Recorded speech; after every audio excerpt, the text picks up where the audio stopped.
గుర్తు తెలియని ద్విచక్ర వాహనం ఢీకొట్టిన ఘటనలో ఓ వృద్ధుడు మృతి చెందినట్లు ఈ ఘటన నల్గొండలో జరిగిందని one town CI Rajasekhar Reddy తెలిపారు. ద్విచక్ర వాహనదారుడి ఆచూకీ లభించలేదని ఆచూకీ తెలిసిన వారు పోలీస్ స్టేషన్లో సమాచారం అందించాలని కోరారు. గుర్తు తెలియని ద్విచక్ర వాహనం ఢీకొట్టిన ఘటనలో ఓ వృద్ధుడు మృతి చెందిన సంఘటన నల్గొండలో జరిగింది.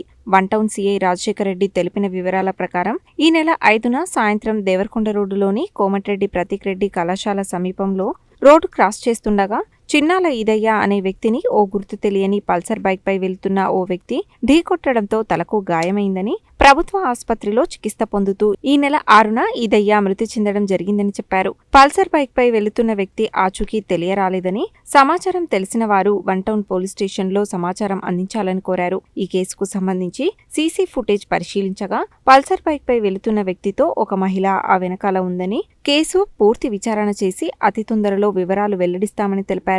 బైక్ వ్యక్తి ఆచూకీ తెలిసిన వారు వెంటనే సమాచారం అందించాలని సూచించారు.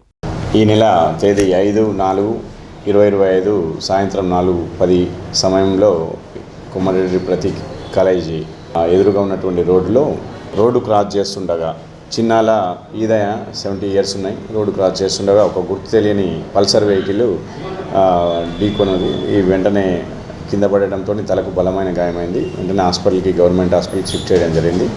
అతను చికిత్స పొందుతూ 6వ తేదీ నాడు చనిపోయినాడు. దానికి సంబంధించిన కేసు రిజిస్టర్ చేసి విచారణ చేపట్టడం జరిగింది. దానిలో భాగంగా అక్కడ గుర్తు తెలియని వాహనం యొక్క సంబంధించిన CCTV ఫుటేజ్ని గుర్తించడం జరిగింది. దాంట్లో పల్సర్ వెహికల్పై అతనితో పాటు ఒక లేడీ ఉన్నట్టు తెలుస్తుంది. దీనికి సంబంధించిన ఫొటోస్ కూడా సేకరించాము. అతన్ని వీళ్ళని తొందరలో గుర్తించి పూర్తి విచారణ దర్యాప్తు కంప్లీట్ చేస్తాం. Thank you.